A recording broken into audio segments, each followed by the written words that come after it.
Shoreline magpapaulan sa silangan. Walang bagyo hanggang Pasko.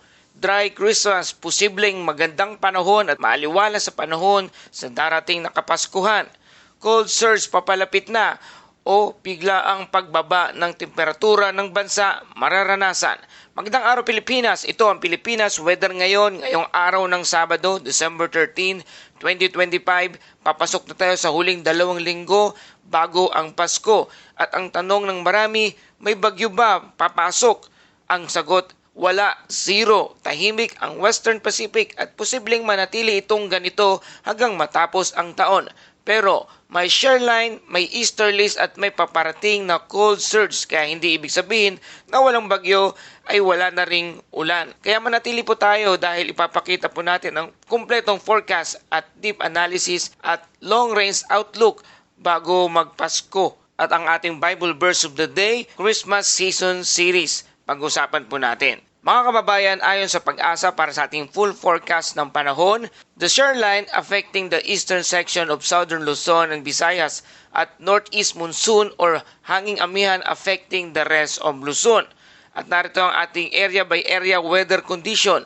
Sa Bicol Region, Eastern Visayas, Marinduque, Romblon, ang kondisyon ng panahon ay cloudy sky with scattered rain and isolated thunderstorm.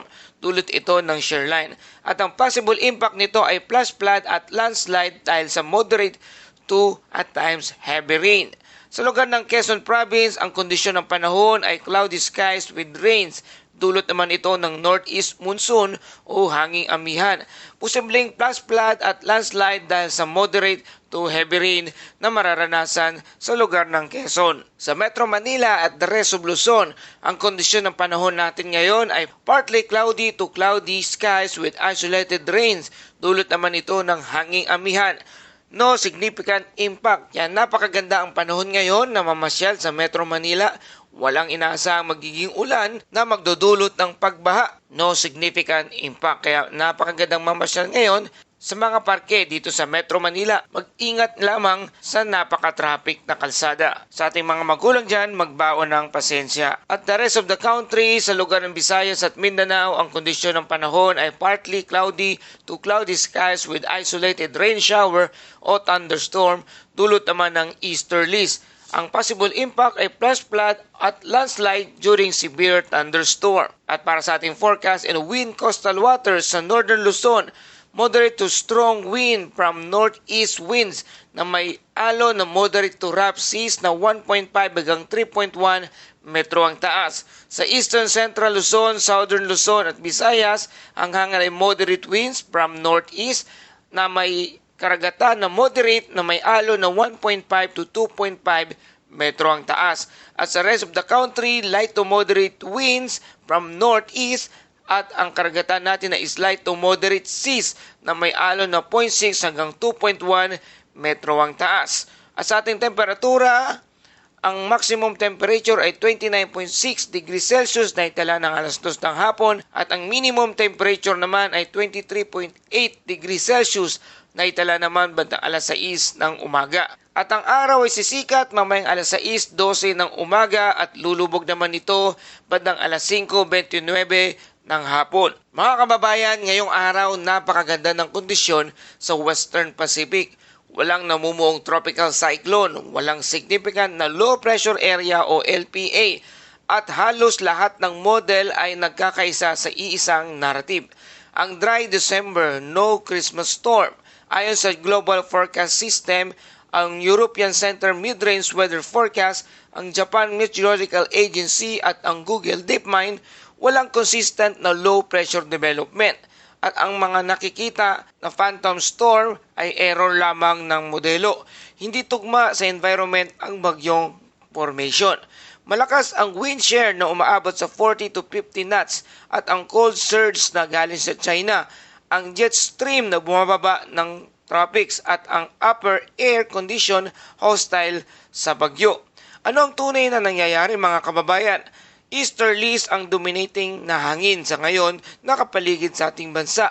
Ang shoreline ay nagpapadala ng ulan sa Bicol at Visayas, kaya patuloy pa rin ang malalakas na pag-ulan sa ilang bahagi ng Bicol at Visayas dahil na dulot ng shoreline.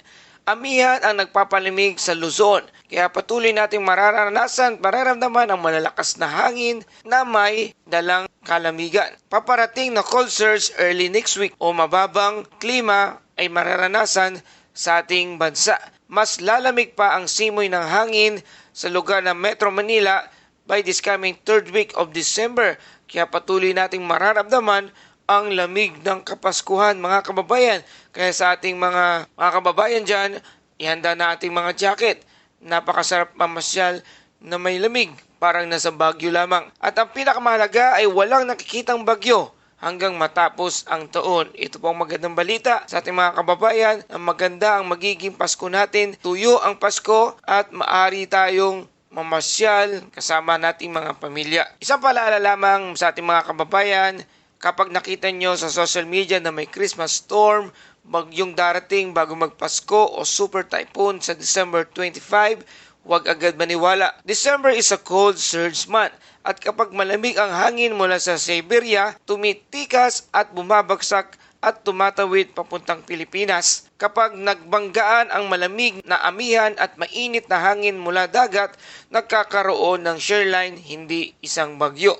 Kaya ang mga low pressure na nakikita sa long range, hindi kumikilos tulad ng totoong bagyo. Hindi lumalakas at hindi umiikot. Bahagi lang ng natural na wavy pattern ng hangin. At ngayon, habang nag-update tayo, dry ang Intertropical Convergence Zone o ITCZ, dry ang Pacific, at dry din ang Potential Development Zone na nakapaligid sa ating bansa.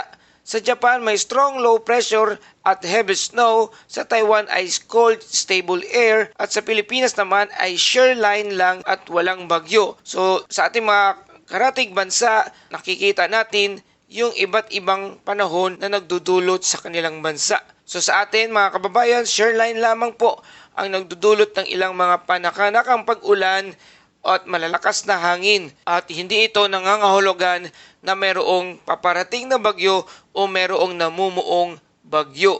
So mga kababayan, magandang balita, maganda ang ating panahon mula ngayong araw hanggang sa darating ng Kapaskuhan. Kaya good news po ito para sa ating mga kababayan. Posibleng maging dry at malamig ang Pasko ngayong taong 2025. Kaya narito ating safety reminders. Iwasan ang pagbibiyahe sa dagat kung may moderate to rough seas. Mag-ingat sa landslide prone areas sa Bicol, Eastern Visayas at Quezon. Bantayan ang thunderstorm advisories ng Pag-asa Regional Offices at lagi i-monitor ang plus flood prone zone sa inyong lugar. Narito ating buod ng ating balita o summary nating balita sa kabuuan. Shoreline ang nagdudulot ng pag-ulan sa lugar ng Bicol, Eastern Visayas, Marinduque at Romblon. Hanging amihan, maulap pero magaan na ulap sa Luzon na nagdudulot ng malamig na simoy ng hangin. Easterlies, thunderstorm sa Visayas at Mindanao. Walang bagyo before Christmas at stable po ang kalagayan ng panahon sa Pacific. Cold surge maaring maranasan next week. Mas bababa pa ang temperatura at maaring maranasan ang mas malamig na simoy ng hangin. At para sa ating Bible verse of the day, para sa ating Christmas weather series mula sa Luke chapter 2 verse 14, Glory to God in the highest, and on earth peace, goodwill towards men. Mga kababayan, habang papalapit ang Pasko, napapansin natin ang malamig na simoy ng hangin at gaya ng amihan na dahan-dahang bumababa mula Hilaga. Dumarating din ang ating Panginoong Hesus ng tahimik, simple, hindi napapansin ng karamihan, pero siya ang nagdadala ng kapayapaan sa gitna ng magulong mundo. Minsan hindi kailangan ng malalakas na bagyo para maramdaman ang presensya ng Diyos. Sa katahimikan, sa lamig ng gabi, sa maliit na sabsaban, doon dumating ang ilaw, ang liwanag na nagtataglay ng pag-asa at kaligtasan sa sangkatauhan. At sa panahon ngayon, kahit may shoreline, kahit may ulan, ang tunay na Pasko ay hindi nakadepende sa panahon, kundi sa liwanag na dumarating para sa atin. Kaya sa ating mga kababayan, ngayong darating na Kapaskuhan, patuloy nating alalahanin ang tunay na season, ang tunay na dahilan kung bakit tayo nagdiriwang ng Pasko. Isang paalala na dumating ang mabuting balita, ang ating tagapagligtas na si Jesus dito sa mundo. Mga kababayan, maraming salamat sa iyong patuloy na pagtangkilik at pagtutok dito sa ating channel, lalo na sa ating mga kababayan na OFW na patuloy na nakikinig at sumusuporta dito sa ating ulat panahon. Salamat sa iyong patuloy na pagbibigay ng super thanks at patuloy na pag-antabay dito sa ating channel. Ganoon din sa ating mga kababayan na local subscribers mula Luzon, Visayas at Mindanao.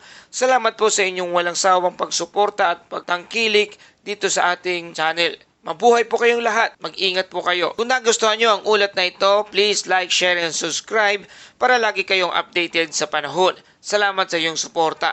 Ito ang Pilipinas Weather ngayon na lagi nagpapaalala, mag-ihanda, mag-iligtas, pag-alerto. Ingat tayong lahat.